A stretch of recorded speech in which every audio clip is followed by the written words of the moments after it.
mlaku penonton ra ngerti nek kowe gareng Semarang terus dibincangke. Ayo tiba.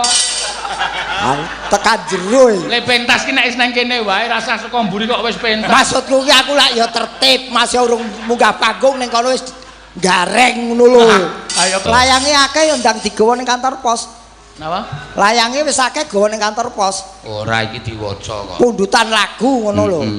Ya nganu ndagel-ndagel ning las-lasan ora terus-terusan. Ah bener.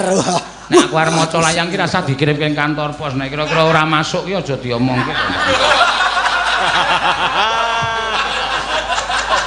Oh iki. Ya kowe ya. Ya aku wis ngasah bendo lho iki. Iki mung masalah layange dadi geger lho iki. Tak wacane sik, mengko ya dilagokke. Jare ora ngurusi layang.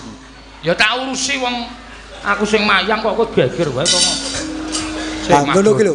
Pokoke ilang e. Wayang apa layang yen ora ana duwite